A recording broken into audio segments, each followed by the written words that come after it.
세계의 문화권은 크게 두 부류로 나눠지는데 적도 방향으로 큰 태평양을 끼고 있는 동쪽 대륙과 아프리카 대륙을 끼고 있는 서쪽 문화권이 그렇다. 이 둘은 지리적 특성 때문에 기후적 특성이 달라졌다. 태평양을 끼고 있던 동쪽 대륙에는 집중호식 장마철이 존재하고 서쪽 대륙에는 동쪽에 비해 강수량이 상대적으로 적다. 따라서 1년에 1000 이상의 비가 내리는 지역에는 벼를 재배하고 그 이하의 지역에서는 밀을 재배했다. 벼를 재배하는 지역은 농경지에 물을 대는 관계사업이 필수적이다. 또한 벼를 만들어야 하는 토목공사도 중요했다. 이처럼 동양에서는 여러 사람의 노동력이 필수적이었다. 이런 이유로 벼농사 지역의 사람들은 집단의식이 강하고 반대로 노동방식 면에서 합심할 필요가 없는 서양에서는 마른 땅에서도 쉽게 자라는 밀농사를 짓게 되었다. 이런 오랜 기간 동안 이어진 삶의 방식은 문화가 되어 동양에서는 집단의식이 강하고 서양은 개인주의가 강해지게 됐다. 실제로 쌀은 단위 면적당 생산량과 인구 부양력이 다른 어떤 곡물보다 높은 편이었는데 밀옥은 보리보다 2배 가까운 생산량을 가졌다. 이런 이유로 동양은 과거 오랜 기간 동안 서양에 비해 더 높은 문명 수준을 갖고 있었고 그것을 근거로 더 복잡하고 세분화된 관계 형성이 필요했다. 시스터를 굳이 말하자면 여자 형제 정도로 볼 수 있다. 하지만 동양에서는 여동생과 누나, 언니 등 누가 부르냐에 따라 상하관계와 남녀 상위 차이를 확실하게 두었다. 브로더 또한 누가 부르냐에 따라 오빠, 형, 남동생으로 상하, 남녀 차이를 확실하게 구분했다. 앤트는 고모이기도 하면서 이모이기도 하고 숙모이기도 하면서 외숙모이기도 하다. 서양에서는 관계 형성에 큰 신경을 쓰지 않는다. 선생님, 오빠, 선배, 사장님 등의 호칭이 관계 형성 시 굉장히 중요한 이슈인 동양과는 달리 서양은 사장님이나 직원, 선배, 후배 상관없이 모두 이름을 부른다. 이처럼 지리와 기후는 우리 문화에 큰 영향을 주었다.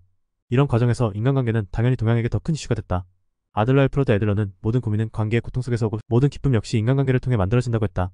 그렇다면 관계 속에서 고통받는 이들은 서양보다 동양에서 더 클 수밖에 없다. 어떤 이유에서든 2020년 한국의 행복지수는 61위이고 일본은 62위, 홍콩 78위, 베트남 83위, 인도네시아 84위, 중국 94위를 기록한다. 반면 1위부터 25위까지의 모든 국가는 서양의 국가들이 차지하고 있다. 이유가 어찌됐든 아들러가 말한 모든 고통이 관계 속에 있다는 것은 이처럼 국가별 행복지수에 간접적으로 드러나고 있는 것은 아닌가 생각이 든다. 쌀 생산량이 많은 국가일수록 행복하지 않다는 것은 어쩌면 우리가 너무 많은 관계에 속박되어 개인보다 집단의 이익을 우선시하던 사회와 문명을 비추고 있는 건 아닌가 생각이 든다. 어찌됐건 우리는 모두 주관적 세상 속에 살고 있다.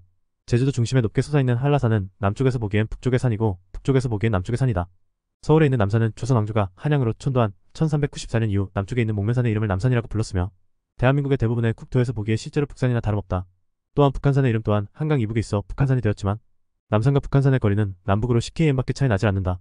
이처럼 관점에 따라 완전히 반대가 되기도 하는 것처럼 관계라는 것은 어디에서 보느냐, 어디를 보느냐에 따라 첨예하게 달라진다. 사람은 시간이 흘렀다고 저절로 성숙해지지 않는다. 그 말인즉 관계 형성은 나이가 들었다고 저절로 깨지지 않는다. 누구나 그에 맞는 적당한 경험과 배움이라는 훈련의 과정이 필수적이다. 요즘 우리 사회에 자주 대두되는 용어 중 하나는 가스라이팅 GASLIGHTING다.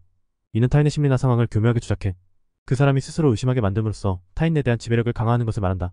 이처럼 우리는 철저하게 개인적인 판단으로 삶을 살고 있는 듯 하지만 관계에 있어 자유롭지 못하며 타인에 의해 스스로의 감정마저 지배되는 폭력에 노출되어 있다. 이 관계라는 것은 현대사회에서 가족과 직장 등에서 형성되는데 쉽게 말해 자신의 자녀나 사장과 직원들 사이에서도 존재한다. 꾸준히 자신이 원하는 대로 상대가 움직이기를 바라는 것은 인간관계 착취다. 마르크스 칼 마크스 이론에 의하면 착취란 노동계급이 실제 가치보다 낮은 임금으로 자본가를 위해 일하고 자본가는 노동계급의 성과에 대한 잉여가치를 수탈하는 것을 가리킨다. 우리는 관계에 의해 너무나 쉽게 착취당하고 이것을 스스로 당연하다고 생각한다. 사회심리학에서 프리드먼과 프레이저가 1966년에 제기한 문간을 발트려놓기 기버풋 인더도 테크니크 있다. 처음에는 작은 요구를 하고 상대방이 수락하면 좀 더 높은 요구를 하게 되는데 이때 상대방이 더 어려운 요구를 받아들일 확률이 높아진다는 것이다. 즉 상대방이 뒤이어 제시한 변종 요구에 순종할 가능성이 커진다. 이처럼 상대를 착취하는 것은 아주 은은하게 조금씩 스며든다. 자녀나 친구에게 조언을 하는 일 또한 이와 비슷한 맥락이다. 사상가 프리드리 하이크는 지옥으로 가는 길은 선으로 포장되어 있다라는 말을 했다. 사람은 호의를 가지고 좋은 이야기를 해준다고 한다. 하지만 이런 선의들은 따지고 보면 더욱 관계를 악화시키는 경우가 많다. 우리는 인간이 다른 동물보다 낫다고 말한다. 하지만 우리 사회에서 심심찮게 들리는 부모-자식 관계의 갈등은 동물 세계에서는 이러지 않는다. 부모의 잔소리나 자녀의 일탈 또한 자연에서는 존재하지 않는다. 이 모든 것들은 자신의 기준으로 타인의 행동이나 감정을 착취하려는 노력과도 같다. 매슬로의 욕구 단계 이론은 총 5단계로 나눈다. 생리적 욕구, 안전의 욕구, 소속과 애정의 욕구, 자기존중의 욕구, 자아실현의 욕구로 나눠진다. 이 중 소속과 애정의 욕구와 안전의 욕구는 외부에 기인한 욕구고 나머지 3가지 욕구는 스스로에 기인한다. 따지고 보자면 관계는 외부에 의해 정의된다고 생각할 수도 있지만 그렇지 않다. 자아긍정을 할 줄 모르는 사람은 늘 다른 사람에게 무언가를 바란다. 반대로 자아긍정을 할 줄 아는 사람은 스스로에서 그 원인과 해결책을 찾는다. 진정한 자신감은 자아긍정과 자신을 정확히 아는 것부터 시작되고 노저는 남을 아는 사람은 지혜롭고 자신을 아는 사람은 명철하다고 말했다. 심리학자이자 노벨 경제학상 수상자인 데니얼 카너먼 KAHNEMAN 박사는 초점의 오르포커싱 일루전이라는 개념을 제시했다. 특정한 초점 하나에 꽂혀서 다른 중요한 부분을 놓치는 것을 말한다. 관계라는 것은 사람과 사람 간에 형성되는 것이다. 이 모든 원인의 상대에게 있다는 것은 초점의 오류와 같다. 모든 관계에서는 내가 중심에 서 있으므로 관계의 문제라는 것은 나를 살펴보는 일이 필연적이다. 심리학자 데니얼 길버트는 자신의 상상 및 판단력을 과대평가하기 때문에 항상 미래에 후회할 결정을 하게 된다고 말했다. 어쩌면 우리가 생각하는 인간관계의 착취란 상대의 잘못만 탓할 것이 아니라 스스로가 스스로를 잘 아는 것부터 시작하지 않을까 생각한다.